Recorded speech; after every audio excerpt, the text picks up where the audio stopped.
We have put out a complete education plan that I think if you take a good hard look at, what it really does is empower people, parents, and kids to get a quality education in the state of Wisconsin. So you got me in education, can I go just a little bit on it? Sure. I mentioned before my background is in education. After the work here at Madison, I went on to teach in the UW system. I taught at a private college. I was on the Board of Regents at Wisconsin Lutheran College, had chaired the finance committee, so I had to deal with all the money part of the college. We also started our first inner-city schools 7 years ago. We now have 4 inner-city schools in a 501c3 organization. Those inner-city schools don't deal with 1/10 of the regulations that our public schools deal with, so when you say get rid of the DPI, there are a few functions in there as we started going through the book that we don't want to totally dump. We have to move those to a different department to do it. But I want to stay in those schools.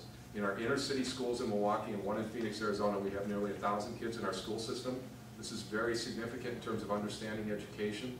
They are the highest risk kids in the state of Wisconsin and the state of Arizona in terms of all of the things that make risk in students, poverty, parents, the whole thing. They're the highest risk kids in the state. We measure our kids with a Terranova test, and our kids are growing faster than an average child across the United States of America in the Milwaukee school system. And we are doing it at 40 cents on the dollar less than the public schools. So when you talk about education, there's a very detailed plan in here. Can I go a little bit of it? Just a little bit, sure. A little bit of this plan, we would ask first that any child that receives public school funding take a standardized national test where there are standard norms available. What Wisconsin's done is they've written their own test where there are no national norms available, so we don't know how our kids are measuring up against other kids across the country. In step 1, they need to take a standardized test with national norms available. We want to measure the academic growth of our students now based on this standardized national test. If you are in a classroom for 12 months, we expect you to grow 12 months in your education. So if you're testing on the Terranova at the 2nd grade level, you go through 2nd grade, we expect you to test at the 3rd grade level the next year. And we want to tell parents about their schools. Now think about this for a minute. So we now have this measuring device in place. We have a school where the kids are advancing 18 months for every year they're in the classroom. Exciting, great public Wisconsin school. They're advancing 18 months for every 12 months they're in that classroom. That's an A school, and we tell the parents. We have another school where they're advancing 3 months for every 12 months they're in that classroom, and that school gets graded an F, and we tell the parents about it. What do you suppose you're going to do as parents? Fail. Kick, scream, and probably take your kids someplace else. If you're in a failing public school that's failed for 2 years, D or an F, we're going to put you in a position where the private schools can then compete with the public schools on an even keel for funding. And you're going to find that in our toughest school areas where the public schools are failing, you're going to find KIPP. Does that mean anything to folks in here? Best urban inner city schools in the country, soon to be second to ours, but for now we'll have to say KIPP is the best. The point is you set up an economic situation where they want to come here. Our great public schools, our great private schools, where our kids are advancing 18 months for 12 months, we want to reward them academically. We want to, financially. We want to reward the teachers and the schools financially that are doing the best. Reward excellence. It's a Jack Welch concept from business. Reward excellence and you'll keep the best people in your classroom. Rules and regulations. We want to take out at least 10% of the cost of education by eliminating mandates from Madison. You said dump the department. I had a superintendent, public superintendent of schools standing with me. He verifies that these regulations from Madison are costing his school district more than 10%. He said 25, by the way, until I asked him to stand in public in front of a TV camera. But at any rate, more than 10% of his school district costs are doing nothing but filling out reports for Madison that have absolutely nothing to do with the quality of the education of his kids in his classrooms. It's very frustrating. He actually just sent me another email. He said, Mark, you ain't going to believe this one. Look what they're doing now. And it was just another example of where they're making him do things that have nothing to do with education. So we have a detailed plan. I encourage you, again, go to our website and take a look. We've got a few copies here with you, if that's your area. There's a lot more to it. It's a very detailed plan. Go ahead. Too many things to ask, but specifically with education. I'd like a copy of your plan, maybe, so I could read it and answer these questions. But my question is with education is it seems to, there's these standards, yet I really don't see what the place of the elite students is. What are we doing for them? I mean, they're our true innovators, our leaders. Not only that, the funding for our severely mentally disabled students, oftentimes, quite frankly, this receives much more funding than our elite students. Furthermore, with regards particularly to these standardized tests, I really don't understand the function of them because I really don't see the purpose of education in general as an academic approach. I see it as making employable individuals, people who can start businesses, who have working skills as soon as they come out of school. Because as soon as you start focusing simply on academic results, I think you're ignoring those. So what about what would you think of some sort of taking a private approach to education in which most public schools made it necessary for students to actually go out and get work experience, etc.? Well, you're talking about private work as part of the educational process. I think when you reach a certain age level that is appropriate. And I think there are a series of things that I would want to see every child in our school system be equipped with when they leave that educational system.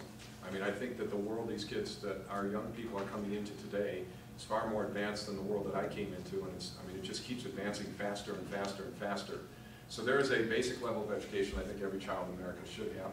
And once they get past that, if you're talking about a senior in high school, perhaps going to a welding shop and making that part of their senior year, I wouldn't have a problem with working that into the curriculum. But when you say private education, I'm in favor of any sort of innovative form of education, as long as our kids are advancing academically at least 1 year for every year they're in the classroom. I don't think the government should be telling the parents what the best form of education is for their kids. I think parents should be deciding that, local school boards, not Madison or government. Yeah. When you're talking about education, the thing that comes to my mind is electability. If you're the nominee, as you well know, we have a very entrenched public sector in this state and a very strong education, public sector teacher unions? Interest group, yeah, entrenched. And I can just imagine Tom Baer flogging that in a debate and people, the demagoguery, you know, Mark Newman's out to kill public education. Mark Newman's out to, how could you handle that? Well, a couple things. First off, every time you hear me talk, I hope so far what you've heard is very much focused on the kids. And you're going to hear me say that it's not about unions, it's about the kids in our classroom. I hope you also heard me praise some of our public school teachers, because it's that when you look at union leadership versus the actual teacher in the classroom, we have some great public school teachers and they should be rewarded for excellence where they exist. As far as dealing with the unions, I'm just going to go back to experience in this thing. When I was first elected, remember I said it was the closest congressional race in the country, and it was one of those seats that had changed from Democrat to Republican. They came at us with everything but the kitchen sink.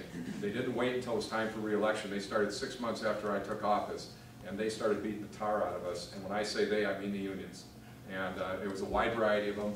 It got to a point where it was so bad that on a Sunday after church, my pastor took me aside, and he said, "Mark, you know, I know this isn't right, but this is what everybody's saying," because they had heard it so many times on TV. He says, "I'm visiting with shut-ins and they're crying that a member from their own church is doing this to them. So what's going on with Social Security and what's going on with Medicare?" Because that was the Metascare ads that you may recall seeing. The answer to your question, it's what I'm doing here tonight. It's what I was doing on the main streets. It's what I did do when they were beating the tar out of us and I was in Congress. What I did is I held town hall meetings all over the district. What's going on in Milwaukee right now, and a lot of you out here, I would assume, are probably not hearing it. There's a series of radio talk show hosts that on a regular basis, I said, beat the tar out of us. Well, that's what they're doing right now. And my response to them is, here I am, folks, live and in person. Come on out and see me. So we're going to town hall meetings all over the area. We'll be going all over the state, by the way, to make ourselves available personally. When the unions start, I'm there in person. It's much harder to be the person up face to face than it is behind their back. So we're doing what we can to make sure we're totally accessible to people. And like I said, been here before, fought our way through it, we'll do it again. This is a good group. You guys are very, very active with the questions, okay? Who's got the easiest one? I don't care. I should have you calling on people. I should have you up here in front just deciding who I'm going to call on. Go ahead. Let's talk about the dirty part of it, the politics. Yeah. You're obviously well qualified, but it doesn't do any good if you don't get elected. You're in a tough primary campaign against a formidable opponent who has party endorsement. Right. This is Dane County, a liberal hotbed, everyone knows. But there are a lot of good, strong Republicans. There are. What is your plan here in Dane County to get votes?